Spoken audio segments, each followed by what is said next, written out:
Hi, this is Levi. Before we get into this episode, I wanted to take a quick minute to introduce a few of the other podcasts in the WCF Podcast Network. Tom and Naomi are exploring how we interact in our ecclesial relationships in From the Platform. It's a very in-depth series that is incredibly helpful for understanding and developing compassion and better listening practices. That's From the Platform. Sam Taylor from Cleveland, Ohio, produces weekly devotionals in Pause to Consider. Think Mr. Rogers meets Fireside Chat. I love Sam's humble style and think every episode is fantastic. You can find both of those wherever you get your podcasts or on our website at wcfoundation.org. Now, here's the show.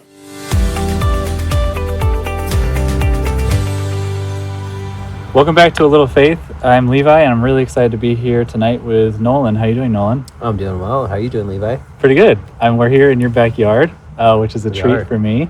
It's a beautiful backyard, and we're going to talk tonight about parenting, and particularly from a father's perspective during COVID-19, or kind of for these last 6 months. It's been a crazy time. Sure has. So, introduce yourself as a father, I guess. Introduce your 4 children. Yeah, so I have 4 lovely children. Julia is our first. She's 14 now. And then we have Ian, not too far behind, at 12. And then Isaac, right behind them at 9, all April birthdays. And then we've got, last but not least, Joshua, who's got a birthday next week, and he'll be 8. Wow. Yeah, so that's amazing. So that's 4 and 6 years, right? 4 kids in 6 years, yes. Yeah. Yeah. Crazy. Yeah. And in case anyone doesn't know me that well, I am also a father, but to a much lesser degree. I have one 2-year-old. I've said to people, I think the under 5 age bracket is like the easiest or least hit by the pandemic. Like Pippa has not had her life affected, besides the fact that like the park and the library was closed for a time. What were you guys doing for school before it started? Yeah, so we had kind of different dynamics, because we had Julia in middle school. Kind of the overall program, I guess I should say, is one where we had introduction of, kind of independent learning. Already did the program, blended with traditional style education. So Julia, for instance, was on campus, kind of in a normal classroom type setting. I think it was 4 days a week, and then, one day would be kind of on her own independent learning. And Joshua and Isaac, the youngers, they were on campus, I think 2 full days a week. And then the rest of the time was independent learning taught by Kelly, my wife. And, so there was already a bit of blend there for them as well. And then Ian had 3 days on campus, and the rest was independent learning. So we, kind of had what would be traditional type schooling involved that they all looked forward to. Big time social environment for Julia, especially. Being kind of in the prime of preteen, heading on into high school. And, just kind of figuring out, her norms there. And Ian was building out his school network as he's headed into middle school now, but just right then is getting to connect with friends and having the in-campus environment there. And then Isaac especially, that was his, he looked forward to being on campus. It was his go-to. So like having his, being kind of the bottom of the middle. For him, it was his friends or his sense of independence, and interesting. That's what we were doing beforehand, and then Kelly's been staying at home for a while, right? Yeah. And you were working from home already, so that was not an adjustment for you, right? I did part-time work from home, did a lot of travel, did work in some offices, but I had a lot more as a independent software consultant, had a lot more flexibility, so I was already in some type of work at home environment. But the kids were not always around, so it's just good point. Right? Yeah, it's a big that's a difference in your family. It is a difference, yeah. So can you remember, it's been hard for me actually to remember like March and April and how different they felt like than through the summer and into the fall now. Right. I mean, and considering parenting too, like I think because the messaging we were hearing and the messaging I'm assuming you were giving to your kids is this is just a couple week thing, Yep. Talk Talk about those conversations. Yeah, I mean, we busy family of four, just not only in number but in commitments. So we had the school commitments. Isaac was playing Little League baseball at that time. Both Julia and Ian were, I think, at this point at nearing the end of their preparation for a school theater presentation of Shrek. Okay. And so they were actually, at right before this, I completely forgot. On an evening basis, we're gone late afternoon, evening in preparation, and then Joshua and I would kind of hang out in the evenings there. But just out of nowhere, news came and it all came to a halt. So it was pretty drastic. And I think even we had been working on that's right a local music program that we were all looking forward to. So it's just kind of all these plans and a lot of movement just immediately stopped. Right. And so that's really what I remember most about it. And the message was, we've got the health crisis on hand, and we're committing to 2 weeks of isolating to try to minimize the impact there, and everything should be resuming as normal to follow. So that's definitely how it began. Right. And then it kind of stepped forward and forward from there. Yeah, I remember working on, we were going to have a music weekend down here and debating canceling it. And then, as things canceled, then it kind of, I imagine your messaging to the kids changed, right? Like, how were you talking to the kids about what was going on? I mean, to begin with, it wasn't even, I don't think any of us really grasped the full sense of it. Right. And so even with the plans being changed, there wasn't a sense of this is really going to stop. There was just, how do we work around these as new challenges? Right. And so even with the kids, it was kind of in that realm, for them, okay, we're not going to go to practice this week. So for us, the school transition was pretty straightforward. We took basically the 1 week off to try to orient, and then what they could do from independent learning, they continued, and they just proceeded the following week. Because they could, and there was a sense in our minds that, okay, well, the schooling on campus has stopped, but we know that if we can keep on it, it helps our whole family to, just keep moving, and it makes for a better end of year in summer. So we just had the mode of, okay, 2 weeks, everything outside of the house is stopped, but we're going to keep doing what we can to move forward in our household. And so that's primarily took the education front. Yeah. How were the kids reacting to the disappointments that were coming up? Yeah. So, I mean, as you asked that, I remember first not really being aware of that. So, meaning all these things that I'm responsible for, I'm outside of the house. I'm still operating there, trying to keep work and business moving, roles in the ecclesia, keeping those projects going, the music. Everything you see is very external. Right. And so when looking back, it was, here's the message, kids, and we're going to keep doing these things and take this week off. And so for them, I think it was just like not much different than a spring break. I actually kind of recall it being nearby anyway. Yeah. So it felt like just an extended vacation perhaps for them at first. Right. And I don't remember exactly what the transition was, but there became a sense that this was gonna keep going, and I think that's when things really started to kind of get kind of murky. And I think so. It's like I'm definitely gonna remember that, I think, from this time, how different it would have been if we were told, if we knew by like April 1st, which was 2 weeks in, so March 15th, essentially it starts. If we knew by April 1st that this is how things would be, like up until now, today's October 10th, that we would have reacted very differently. Like a lot of decisions would have been made, I think, essentially differently. But we didn't know that. It was these rollouts. And then even by June, we think things are maybe even reopening, right? By middle of June. There's a part of me that kind of sees that by not knowing how things would be stopped today, it was even better. I agree. Because it was kind of like a ladder down, as it were. Yeah. versus a all-out Yeah. shock and, It was steps of disappointment. Yeah. Like it was waves of disappointment, Yeah. but it would have been a tidal wave of disappointment think if so. if it was everything is canceled until. I think so. I think we had some time to back down off of expectations, Yes. right? Yeah. So there definitely was this 2 weeks. Okay, what's next? Yeah. Okay, we can't do that still. Right. So then what do we do instead? Okay, Right. we're going to do these, we'll keep school going this way. Oh, friends, right?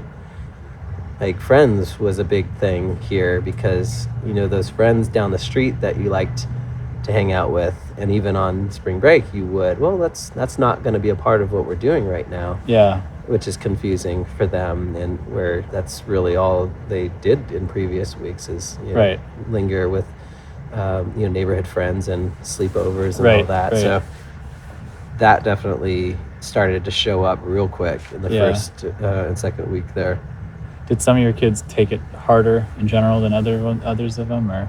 I think up front, like the first 2 weeks, I would say it wasn't so apparent. Right. But as it's gone on over the last 6 months.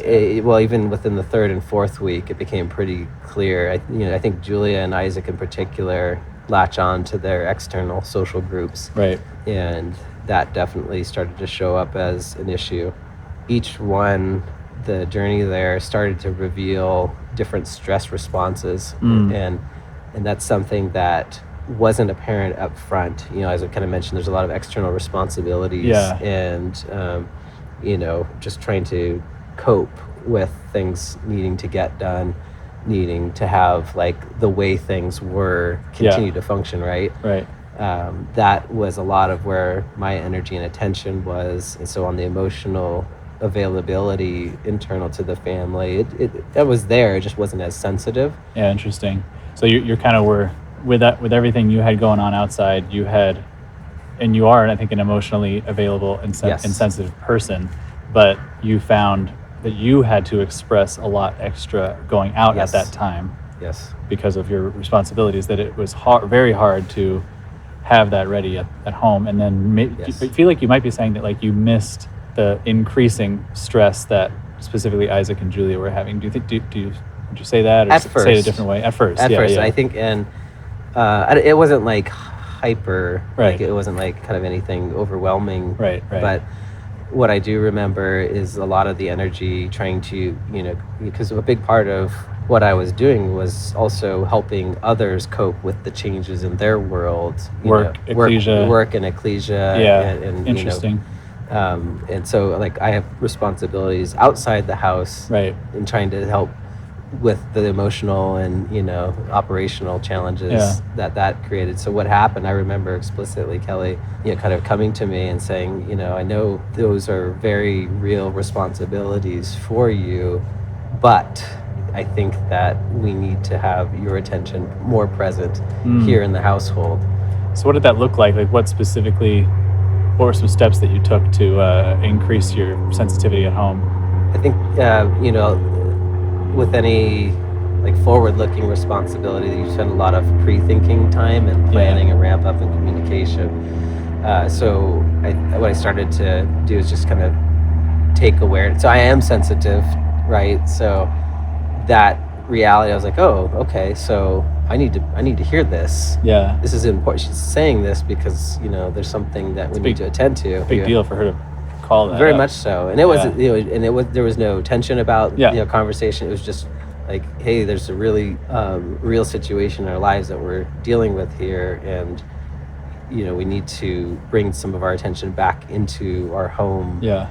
Just to make sure that we're cohesive and taken care of. So it left me with thinking through creating more capacity, as it were, I guess. Interesting. To hear, like, slow down, basically. So I had to definitely not try to commit to all the ideas and sustaining all the activities that I had on hand, but rather to just even play a small role in the kids' education in the day, supporting some of the activities there.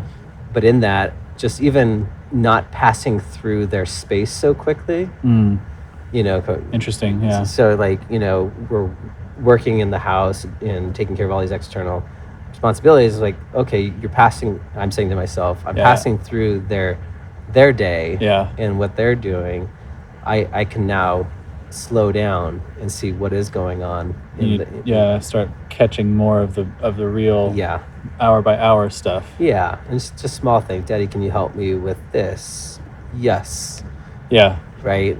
More of that in the middle of the day. Interesting. But I noticed, like, for Joshua in particular, it meant a lot more time reading. Right. Yep. It's something that we like to do anyway. And previously, I had a limit, like 2 books and we're done, kind of a thing. Yeah. But I found that by saying yes, I felt like I was easing some of his tensions. Right.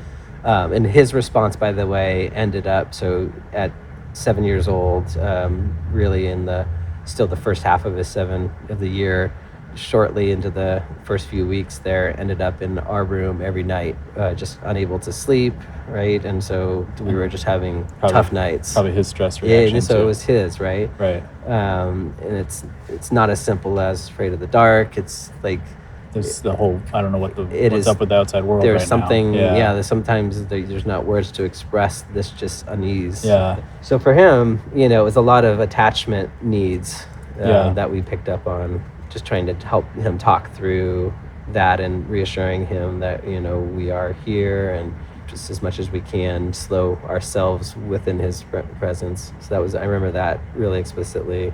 And Isaac, in general, is kind of a ball of active, fierce energy. Yeah.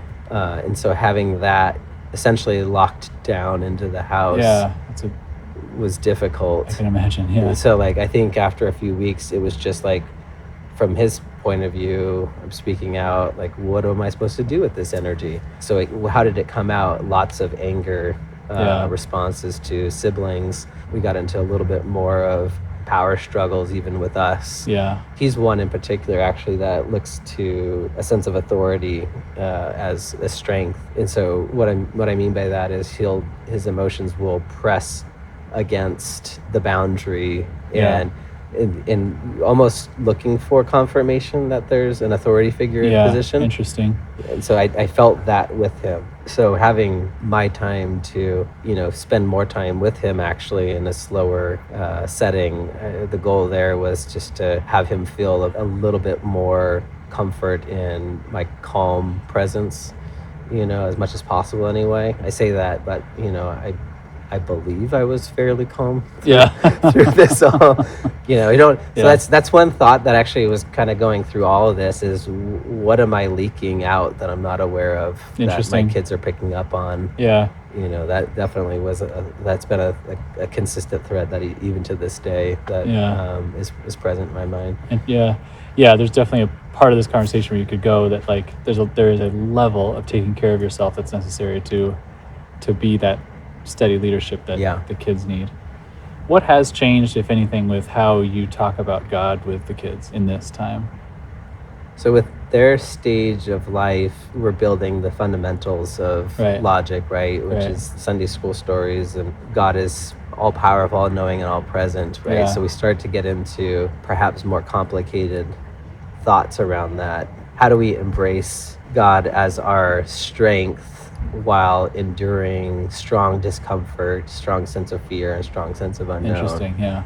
And so what we really started to do is, prayer is an important part of our family, and we do have some memorized prayers we use as a formula to teach them, but then we use moments of close family time to really integrate life into our voice, as it were. So I think in that it was really local. Like, our prayers were very like, here's where we are as our family and our stresses, and where we also feel blessed, and in that openness about, we don't really know what tomorrow is or brings, but I think demonstrating our openness to them, being open to where God's leading us in this, and as a source of strength. So I think that was a lot of our consistent voice, and it's conceptual, right, at their young ages. So not only are mommy and daddy here, but God's angels, are around us. Yeah, you're down to that right? level with him. Yeah. And it's like, well, okay, so like I don't know how he actually internalizes that. Yeah. We just reconfirm these things as much as we can, and that's really what we shared with them. The world around us is shaky, but we don't necessarily have to go along with that. Yeah, that there's been so many lessons for so many people through this, but that to me has definitely been a lesson for the last 6 months, that God is consistent and strong and our our rock at a time like this. Yeah, I mean, like, our world was shaken, our day-to-day was shaken, and if our minds and hearts remain in the way things were, then we are shaken and we remain shaken. But I think when we come back to the stories that we've grown up with and are told about our ancestors and the God, creating the world and loving us and creating a pathway for us and blessing us, it doesn't mean that we're not going to experience challenges and shakiness. It's quite the opposite. We are going to experience them, but He's going to be with us through them. And so this is our chance to really highlight that and demonstrate that in our own lives, because that's all we had as a foundation of consistency. Yeah, no, absolutely. I think it's a trope, but it takes, times like this to kind of shake us, and be like, okay, we got to be praying now, like now more than ever, Yeah, I've just wondered, like, how quickly did you mention the pandemic and COVID and stuff like that to the kids in prayer? I'm saying, like, in those conversations. Yeah, right away, I'm assuming. Yeah, like, I mean, we're very open with them, and we talk to them directly, but we also talk around them about things, so that they're just generally aware. I actually noticed that today, hanging out with you guys. Like, it's not a problem if someone's in the room with a fairly important conversation. That's right. I think we know that, one, they're not able to grasp everything that we say, right, but we'd like for them to just pick up on the nuances of how we're communicating, and the fact that there is a challenge that we're figuring out together. Right. So we do. I mean, we've involved them to the point of, here's what we know, here's what we're trying to figure out, and this is how we're going to work together through it. And like, we know our friends are also experiencing. Your friends are experiencing these challenges, and so we just kind of invited them into the conversation as possible. Like, we've asked them to what questions, things like that, like open questions, and they don't really know what to ask. Just like how long is this going to last? Right. Those are the natural questions we all have. Right. So we've been involved with them throughout it all.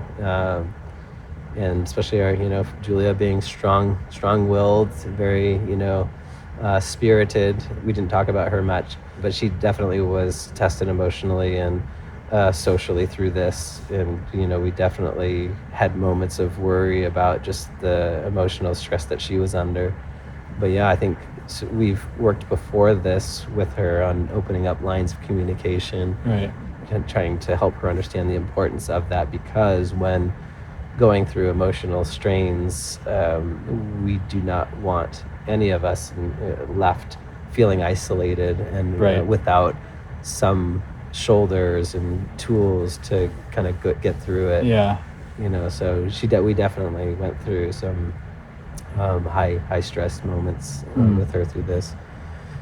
Yeah, and to be frank, like, there was a point at which we said as a family that there were elements of mental health that became super important and needful, that we had to do one of those early bubbles, and we created that because there needed to be some resolution to some of the stresses that were definitely present in the house. What does that mean, early bubbles? Bubbles means so, like, even with I don't know how many months in, there was still a lot of, like, remain isolated requirements around San Diego area here, and we knew that we had to have some social interaction with Julia and a friend. So you expanded a bubble. Yeah, and we said we need to do this, and we made agreements with families on how we were going to do that. So this became a community expansion, right? Yeah. So like, how are you guys thinking Yeah, about this, and yeah. what are you comfortable with? How do we navigate this, Yeah. with wisdom? And so we did some of this early on, but we just made that call because we realized that there, along with the virus that was being highlighted so readily, Yes. that there was another looming challenge that wasn't as prominent, which is the impact on your kids, on our kids. Right.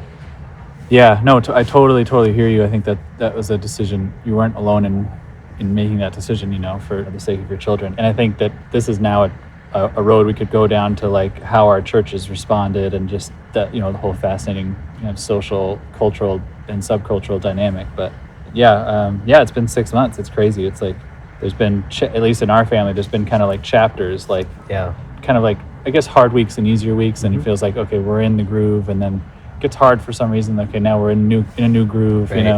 And I really feel that now. Like, I've bbeen tested before, I've been through this a little bit now. It's like overall things are changing, but When you were talking about how you kind of got into a sense of adaptation, like as things changed, you were able to make kind of new norms, and Right. then perhaps things changed again, and then you got kind of figured things out from there. What do you think that has kind of taught you and your family through this all? Yeah, I think talking about coming in and out of steadiness, for us, it's just been adjusting, right? And then having to readjust. And I think that has been the biggest lesson for us. And we've learned this lesson before. Like, I've learned this lesson, Jess has learned this lesson, like, that you never really know what's coming next. Mm-hmm. You learn what's coming next when you get there. But I especially am a personality type that wants to know the 6, 12, 18, 5-year plan. Like, that's definitely who I am. And this 6 months has been like, we have no plans for, like, Christmas, and that's 2 months away, and that's unheard of for us. That's, like, just not something that would be normal. And I'm actually kind of used to it now. Mm-hmm. Like, I can't imagine. You remember in April, we were all desperate about Bible school. Oh, yeah. Right? Oh, yeah, I do. We were all just like, what's going to happen in July? Are we open? Are we closed? Right. We need to know now, because we need to know about, are we going to Bible school? And, like, I'm definitely a different person now, even after 5 more months of not being able to tell you what's going to happen next month. You know what I mean? Yeah. It's like an interesting kind dilemma. The runway of planning and expectation may have been 6 months and beyond before this. Yeah. And it sounds like the maybe migration into COVID, there might have been a strong reaction and stressor to that unknown, but you've normalized somewhere around. What's your kind of like distance of planning out where you're kind of comfortable now? Right. That's a good question. Well, I think actually coming down here this exact weekend is kind of an example. Like, Jess and Kelly were in touch, I think, even more than you and I were, on just like, hey, is next week still going to work? Right. And now I think we make plans. Like, we kind of made a plan with someone else today for the weekend after Thanksgiving, and it's like we make that with a full, like, 60% certainty understanding. Mm-hmm. Our whole social dynamic has been like, let's make a plan. We totally might have to change it, or it might get canceled, or things might get worse, or I think that's the thing about COVID that it still remains to be seen, is like, what happens now as the weather turns? Like, we're still having kind of a warmer fall here, but do the numbers go back up again when it's flu season? Is a still unanswered question, Right. And because we know people aren't behaving better, as far as getting rid of it. But I think that's what when I thought about sitting down to do this interview with you, it's like, I have learned about being a father and a husband and issues with myself, kind of, but like, I don't have the experience like you two of watching how my kids are reacting to this. Right. The 2-year-old Pippa is like has remained very happy, and really has had a better time because we're both home. So I'm having lunch with her every day and hanging out with her right up until time to work, and that's been a strange thing for me. And I've said this to a couple of people, and I've actually written about this, written it down for myself to remember that, like, what's very strange is in the middle of an incredibly hard time for some people, like really hard. Like, we have brothers at Koreatown that lost all their jobs. Like, they had 2 jobs, lost them all. Right. And then their family members got sick. Right. Like, that happened. Right. Yes. For him. for me, I got to stay home with my 2-year-old. My wife was already not working. My expenses went down. My stocks went up.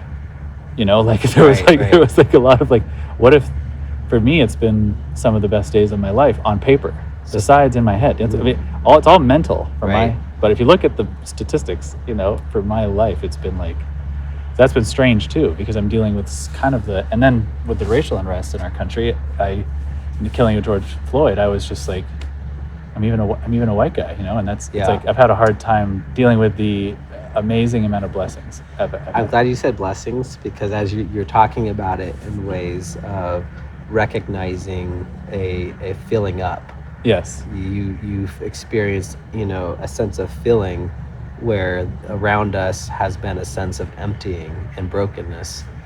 And in that, that's actually one thing that's very active in our family dialogue, which is recognizing our sense of blessing, so much so that we talk about sharing our blessings and cascading our blessings to others. And so I think the question in here is like, as you kind of recognize that sense of blessings, kind of what has that done to your family dynamic as you kind of look around, and around kind of what is going on. And you mentioned specifically brothers in the ecclesia. Yeah, we've had to become aware. If we weren't before, I think I was before, but just to whom much is given, much is required. And that is Luke 19, I believe, and that doesn't scare me, like because I'm just so aware of my blessing, of the blessings. You know what I mean? It's like it's just this is an obvious reaction. Like, I'm someone with extra food on the table, and there's people with no food on their table. Like, it's just obvious and immediate in some cases.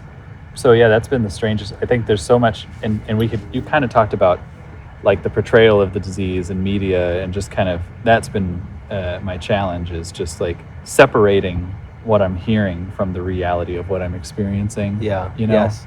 I still want to be a loving and caring and educated person as far as what I'm hearing, but I don't want the turmoil in the world and the fear and the anger to distract me from reading books to my 2-year-old. I think in that what I hear is the nature of how, like, so there's this movement of fear that we're all feeling. It's almost like we're holding a box in our chest, as it were. Which is that fear, or that uncertainty. And what happens when our attention is kind of out in the media and constant conversation and dialogue on the topic is we perhaps unknowingly are just creating a spin around that we're just holding that box around our chest and giving it kind of an extra attention. So like our minds and our energy are just kind of circling around that fear without actually moving anywhere. Totally. I agree. The change that's happened in news, and the kind of the fake news dialogue and just questioning every source, has reached a point where you could sit and you can read any sources and question the entirety of what they're saying. And which makes me thankful to be a believer and to have the Bible as my reliable source. That's a great place to go. But that is, I think, what leads for me to what you're talking about, that I can easily always be there in that place of not knowing. In the place of not knowing for sure, and wondering and going back and forth and changing my mind on things. There's unknown. What I know is there's unknown. What I know is that there's constant fear. What you talked about at the beginning, really. You're talking about how God, at the beginning of our talk about how to talk about God, you're saying that, so it has to drive us continually to God being our constant. It is. So like what I know for sure is that when our energy is pulled, when our attention is pulled away from all that fear and unknown, and we look, instead of reading the news, reading what God has to say about our world, his plans, and his presence, when we look to one another in this moment, what do you need? Can we sit down and read a book together? Can we learn this math problem together? Those things are more sure-footed. There's more presence, there's more calm, and so there's like, as maybe a coping mechanism, just a healthy energy that we were experiencing by trying to figure out this swirly outdoor point of view, and just bringing it back home. And there was a big part of it, and we felt a family energy from that.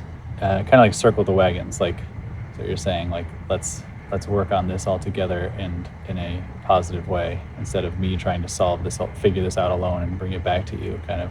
And that's not work on this by reading the newspaper all together. It's let's work on this by going to our constant rock, which is God, and reading about Him together. Right. And that's the solution for my personal search to know the unknown about what's going on around us. Move our energy from swirling around the unknown to focusing on what we do know, a sense of rock and a sense of foundation. I think we've got many stories and parables that give us that understanding, but when it comes to day, I think just that's where we've got to, in some way, step back and be aware of how we are feeling and responding to what we're currently doing and how we're currently moving in this time. Right.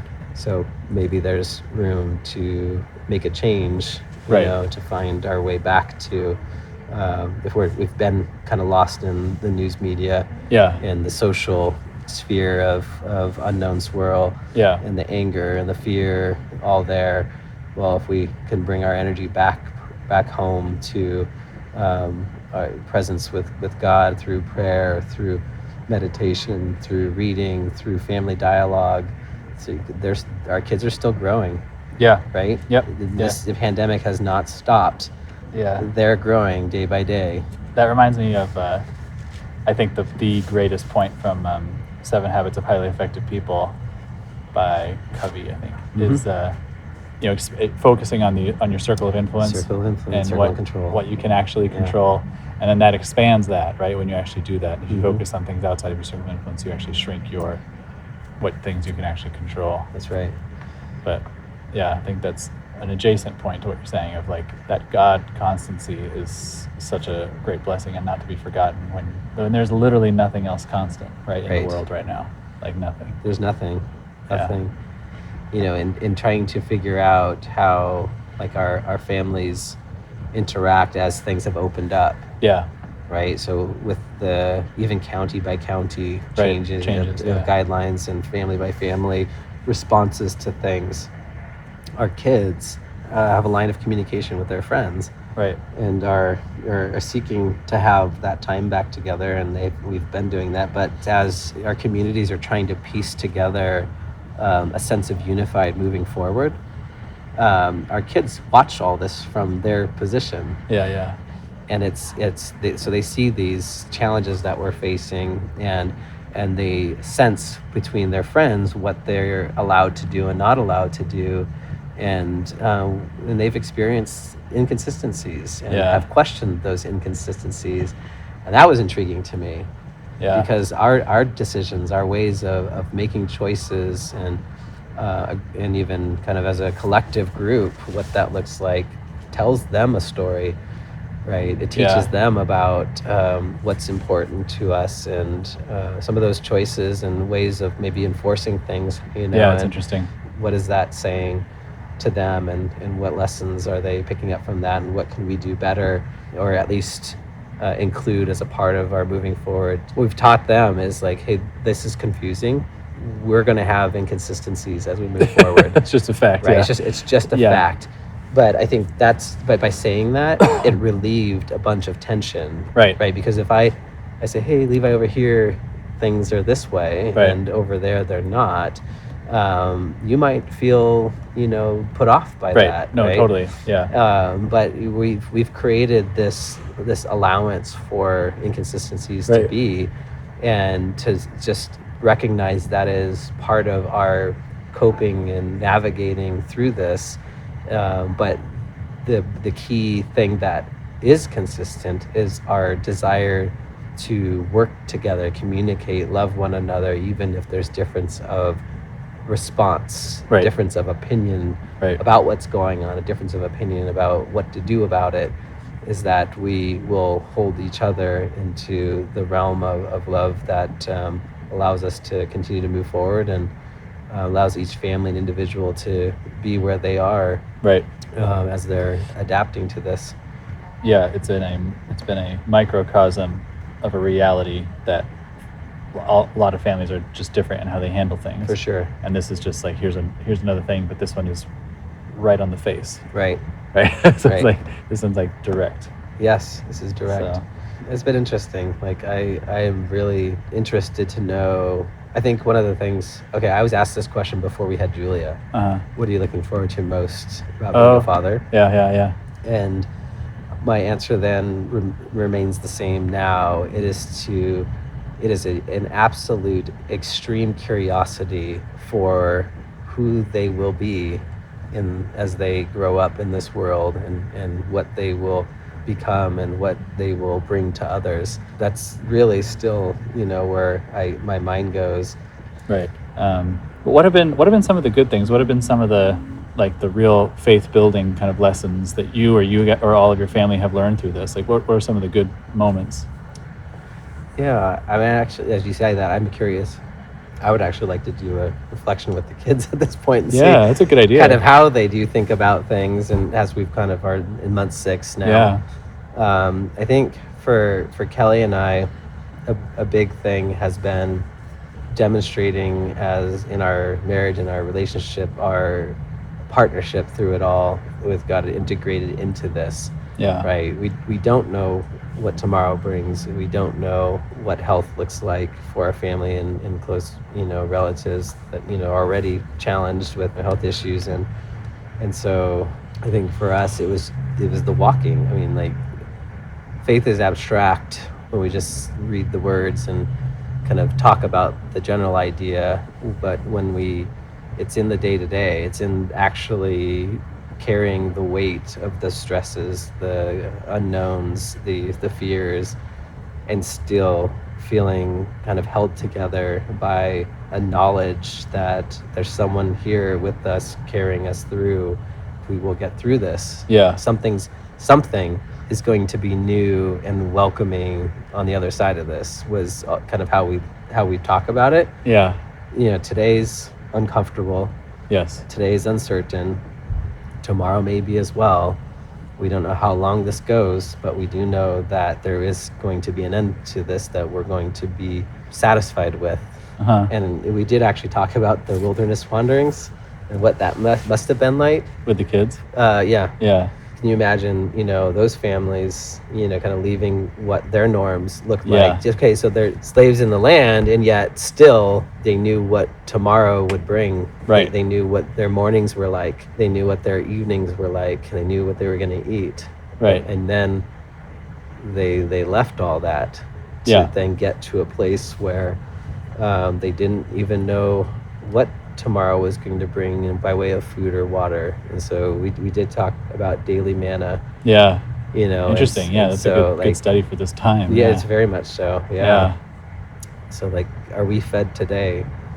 Are we fed by food? Are we fed by love? Are we fed by sense of spirit and little niblets of energy that come from God in this? And so I think that's what we really got to be hyper aware of, versus being aware of that idea, but kind of as you go through the norms, they kind of can take over, right? Right.